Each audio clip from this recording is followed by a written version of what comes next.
What is up, everybody? It is Alex from Heavy New York, calling from the quarantine zone again, and this time we got a guest you've all been asking for so long. We got Jospeh of Pallbearer. Great to talk to you again. We spoke at the St. Vitus show 2 years ago. Right on, man. Yeah, I'm glad to be on here. I remember our chat, man. Yeah, that was a good time. But a lot has happened since then. You have the new album Forgotten Days scheduled to come out later this year. Do you consider this just picking up where you left off after Heartless, or do you think that this is almost kind of like a new beginning for Pallbearer in a way? I mean, I think it's like another step in our evolution. I mean, we've put out a few single, like, standalone tracks since Heartless came out, and I think that those are kind of more of the intermediate stage than just the like jump from Heartless and Forgotten Days. I think if you like listen to Heartless and then those following tracks like that Dropout and Atlantis, it kind of provides a little bit of context for the direction that we ended up like going in after those were completed. So So those like standalone tracks meant to be kind of like as like a preview or a representation of the bridge between Heartless and Forgotten Days? To a degree. I mean, I think that, like, Forgotten Days is like quite a bit different than Heartless stylistically, so I think that it just, like, provides a little bit of framework in showing, like, kind of where our heads were at in terms of composition and production. Could the singles that you released off of Forgotten Days, you know, the title track, the Quicksand of Existing, and the Rite of Passage, could that almost serve as maybe like a clear representation of what the entirety of this album is going to sound like, or is that just scratching the surface for it? I think sonically it's a good representation. I mean, in terms of style, there are definitely some like shorter, like more like single-oriented tracks, like the ones that we've already released, and then there's also stuff that kind of falls more into our like longer, like more complex compositions, like Silver Wings. It's kind of like the centerpiece of the album is more in the direction of like old school Pallbearer, sort of like very lengthy. It has a lot more like progressive structure.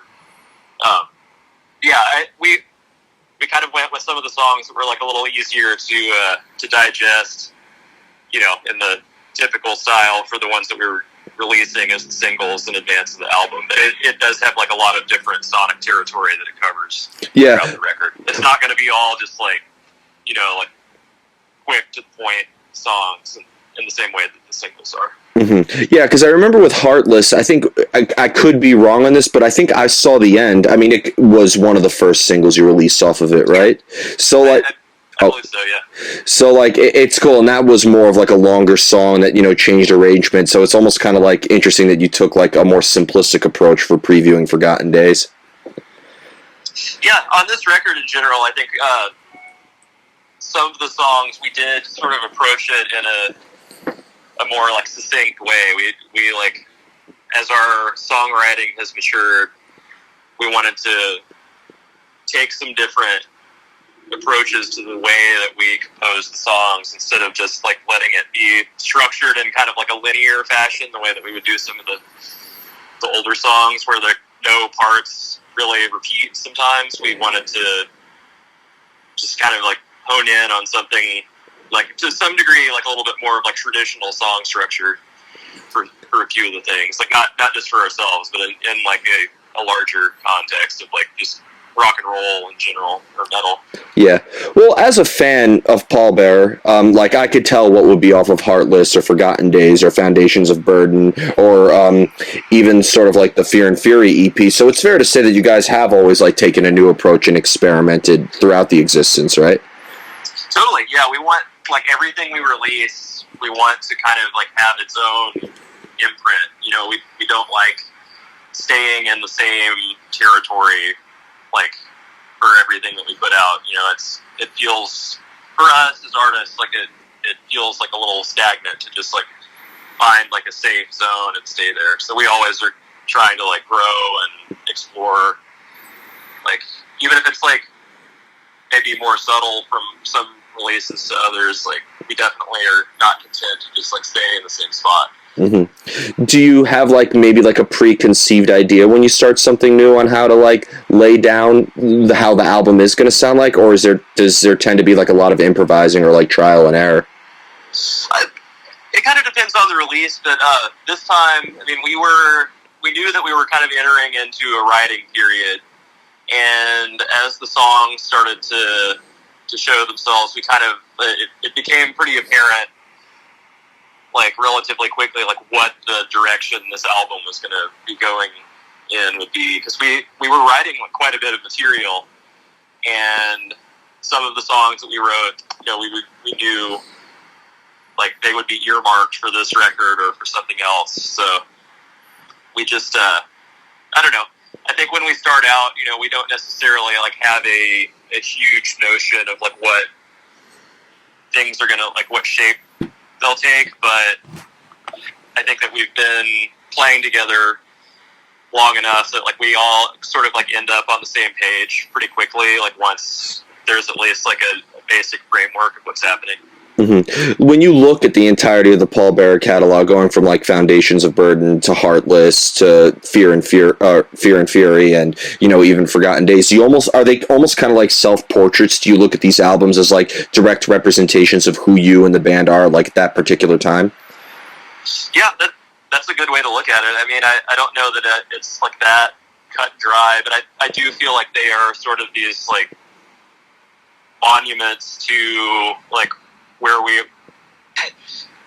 were in terms of like our like not only our like mental health, but also just like they kind of like represent those phases in time, because each record like has kind of an overarching theme, and like even if it's not necessarily like none of them are like a direct like concept album in the sense that like like a Rush record might be or something like that. It's still like there usually are like very specific themes that we focus on that are like weighing heavily on us in some capacity during that time in our life. I think that's probably true of like most musicians. I don't think that's like a unique thing for us. But yeah, well, I will admit, and I you probably won't like me saying this, but like when I first heard I Saw the End, like that, first off, I want to say that song really is like perfect to the world that we're currently living in now. Like that's been, I felt like Heartless was almost kind of like the soundtrack to the world that we're living in. But like I Saw the End had such a mood behind it that I've never been more curious about what like a band was feeling at a particular time. Like I was trying to like, figure out like what was going on with the band personally, because the riffs in that and the way that the vocals are sustained, it really conveys such an emotional element to the point where it almost feels like you guys almost kind of bring us down with you. And I mean that as a compliment. Yeah, that record, I think in general, like a lot of the sentiment on Heartless was a little like more like angry and like dismayed about the state of the world when that record was being written. Like it was very clear that we were on a dangerous path then, and that record in some ways I think was like focused on like a larger scope and like a little less personal than our previous records. It was definitely like a lot of the inspiration in that record was kind of just like taking a look at the state of humanity and how quickly we're like like leading ourselves down like a very like fast-paced track to like extinction, pretty much. Well, I gotta say that album predicted the future. I'm sad that that's true. Yeah, a lot of bands. I mean, if you look at some of the releases that have come out this year, because like just with this year alone, like bands, they put out an album in 2020, but they were probably working on it for maybe a year or two.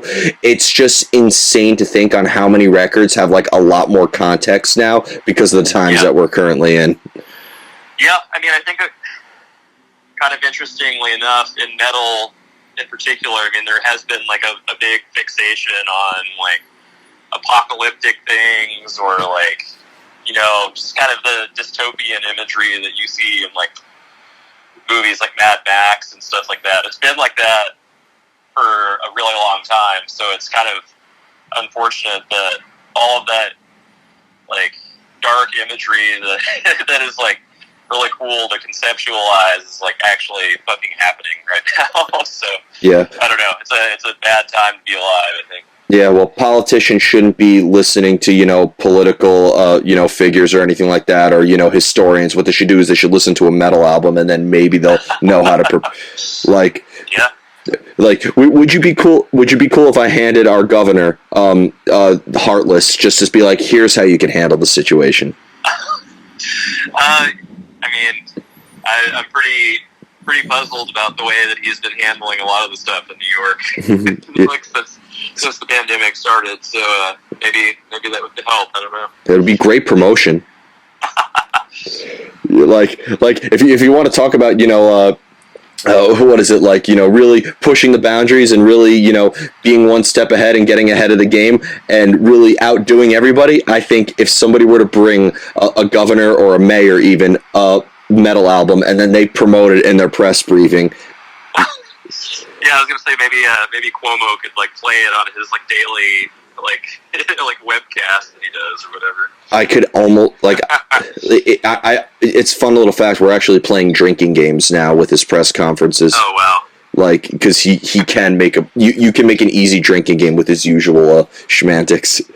Oh, I believe it. Yeah. Now, when it comes to like getting the inspiration to write, especially because the material is so personal for you, does like inspiration sometimes just come out of the blue, or do you and Brett and everybody else in the band like need to kind of like be in a certain place and be in a certain atmosphere in order for like the ideas to come through? I think it can be both. I mean, I think for us in general, like when we're writing, the inspiration really comes in like a sort of like ebb and flow. Like there will be like long periods of time where it just doesn't feel like it's the right time to be creative in that realm, and then like the inspiration can hit, and then like lots of material can start kind of flowing out, I guess. I mean, when we were writing for Forgotten Days, we had been on tour consistently like since Heartless had been released, and so like we hadn't really had a lot of time to reflect and have that time to like sort of like foster the creativity. So like when there was the downtime when we were like, all right, now is the time that like we're gonna like kind of like slow it down a little bit and like focus on writing. Like it just all started, just like the floodgates had been open pretty much. Like a huge amount of material was written during that time. So I think that just looking back at our like history as a band, it has always been kind of this like there will be like some big periods of creativity, and then we'll kind of like let that rest and like not try to force anything. Just kind of like let it happen when it happens. So yeah, your music is very organic. I do gotta say, like I feel like there is like an organic flow behind it. Yeah, some of it. I mean, we have songs that have taken years to finish. Like if it doesn't seem like the right time to like to push through on something, we'll like let songs rest for a long time. Like we have some that have still been in the works like almost for like a decade now. So wow, we just kind of like we truly like as much as we can, as much as there's like a like control over it, we'll like wait until the inspiration is there to like know whether something is complete or not. So with Forgotten Days, are what we're hearing on this album, did these songs change a lot over a 3-year span, or are what we hearing is maybe like the first initial way that they were written? It's a little bit of both. There's some songs on Forgotten Days that were written like truly like in a like kind of like a feverish amount of inspiration where like the whole like skeleton of the song came together like really quickly, and we felt like it didn't need to be tinkered with a lot or like edited a lot. But some of the songs, yeah, I mean they did develop over the course of like several years. There would be parts that we'd be like, all right, we've got this section, like let's keep finessing it until it's exactly like the way that we all feel that it needs to be. So it's a mix of both. Okay, and being that, and I don't even know if this is like something that you guys even think about when you're songwriting, but being that you are working on this material for a long span of time, do you maybe find it a little bit more difficult to like capture a moment in the song? I don't know. It's tough because there's like I think an interesting sort of relationship, like when we're demoing material, like sometimes like just either like if we're just like tracking at home on like a DAW, or if we're like working together in our rehearsal space, sometimes there will be these like, I don't know, like kind of like a confluence of like several like unknown factors. Like we don't know, like if not everyone like knows the song really well, but somehow there's like this like essentially like a happy accident can happen sometimes, and we'll realize that like that becomes like a new like focal point of the song.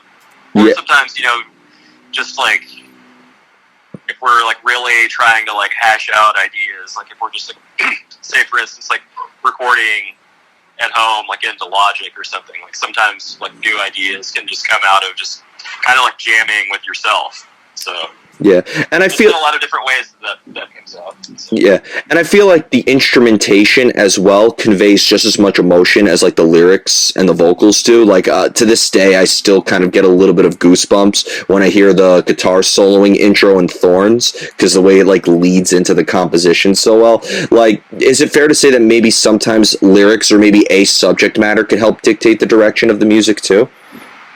Yeah, we typically.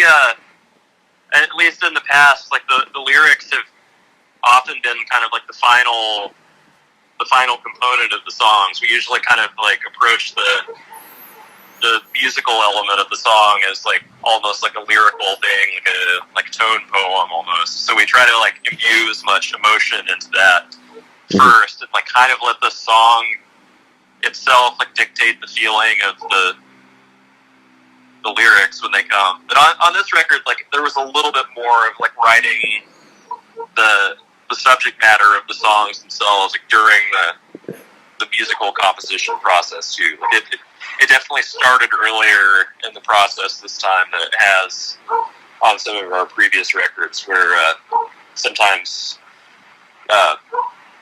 like large chunks of the lyrics have come at the very final stage. Yeah, I mean, I think it's fair to say that like you're always open to I think, is it fair to say that when you approach the songwriting process from a different angle, that can almost determine the end result as well? Oh, totally. Yeah, and I mean, as I said earlier, you know, like each time that we like commit something to tape, so to speak, we try to like approach it in like a totally like fresh way. So we try not to like dwell too heavily in like what we've done previously. So if that, like what you mentioned, if that's the case, then it's the case. Definitely. And the final question I wanted to ask you is when I you know, I've seen Pallbearer live numerous times now. The first time was on the tour with Baroness in 2016, and then, you know, playing Music Hall Williamsburg, and then those 2 matinee shows at St. Vitus, which were awesome. But like seeing you live, I feel like is a very different experience of simply listening to you. For you, is there maybe a similar energy that you channel into your live shows as you do in your songwriting, or are they almost 2 completely separate arts altogether? I think that they are connected because the emotional impact is like one of the most important elements. Like playing live is like a very emotional and cathartic experience for me. So, and I truly like feel as natural as possible when I'm like playing together with the rest of the guys. So I don't know. There's like something. I don't really know how to describe it other than it's just like this innate, like natural. I feel like very like I'm like in the space that I should be in when I'm doing that. So I think that trying to convey that emotion on the record is definitely, you know, one of our like biggest goals. But I think that there's a whole different level of like emotional impact live that is truly like paramount for us. But here's the thing about the live show. This is sort of like what I've been picking artists' brains about lately, is because, you know, when you're playing live, and, you know, not to discredit it by any means, but it is just taking material on the album and bringing it into a live show. You know, there's a big replicant element in there. So is there anything remotely creative about playing live? Oh, absolutely. Yeah, I mean, we often like our songs that kind of like take on like a slightly like evolved form compared to the record when we play them live. Like, one, because most of our recorded material has like way more layers in it than we can actually like physically do live. So it kind of has to exist in its own form when we are performing. But also because we are continually like adjusting things to like exist in a like more visceral way when we're in the live environment. Like there is like a constant like subtle improvisation happening like in like the guitar solos. Like sometimes there will be like licks or drum fills or whatever that get thrown in that like don't exist in the same capacity on the record. So to me, like the live component ends up sort of being like the ultimate form of the songs, like instead of vice versa. I think like I don't know like how other musicians feel about like whether or not their like recorded catalog is like the ultimate form of their art or whether the performance is. But for me, I see the records as like they're like an important artifact from our career, but like the live delivery of the music is like the most important. Yeah, and I'd imagine too when you're replicating the material live, it almost puts you back, and it is almost kind of like going back in time and putting you almost back in that emotional spot that initially drove the creative process to begin with, right? Yeah, it can. And it can also like bring out like new emotions too. So it like offers like a new perspective, like constantly. You know, if you're playing all the time, like it gives you the opportunity to like, I guess, sort of like grow new feelings about songs or about the like intent behind the songs. Yeah, and of course, like I'd imagine that after you finish tracking it and recording it and you're practicing it for God knows how long, and then you play it into like a room with people, it almost like adds a whole new layer and maybe helps you discover things that you may have not first initially heard in the song too. Absolutely, yeah. That human connection can really like add a new dimension to it too. I think when you feel the energy of the crowd kind of like being locked in with what you're doing, it adds another dimension for sure. Yeah. Well, congratulations. You officially have the best answer about live versus recording. So great job. Thanks. So before we go, I want to thank you so much for your time. Great to be able to chat with you again. Just obviously, thanks to a certain virus that shall not be named. Yeah, I don't want to give it any publicity. But obviously shows aren't in the picture right now, but I'd imagine when all this is over, and yes, it will be over, we'll be seeing you on the road quite a bit, right? Could we be expecting some live stream shows to hold us over, or anything else that you would like to promote for Pallbearer? Yeah, we're definitely like looking into how to make the live stream thing happen. It's a little difficult because we don't all live in the same place, and we're just still kind of trying to figure out the safest way that we can do something like that and not have to like involve like lengthy like quarantines or anything like that. But so yeah, we're looking into that. We've also been doing some stuff that's kind of like in a new territory for us. Like we started a Patreon account and have been releasing like stuff from our archives and also like some like totally reimagined versions of some of our songs, and been doing some like video like podcast stuff where we talk about stories from the road and like have some different buddies that like from other bands that have come on and stuff like that. So we've been trying to stay busy doing a little bit of different stuff since everybody's having to do that right now. Yeah. So. If I hire a car service to drive you up to New York, can you play at Cuomo's press conferences? Oh, I'm in New York right now. I live in Brooklyn. Oh, really? Oh, I thought you guys were all still in Arkansas. So. Yeah.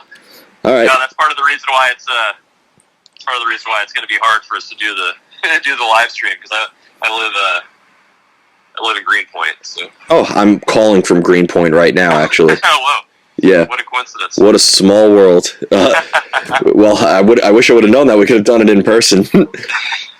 But thank you so much, everybody. We are here with Jospeh of Pallbearer. Be sure to pick up the new album Forgotten Days via Nuclear Blast, coming out on October 23rd. This is Alex from Heavy New York. We will see you next time.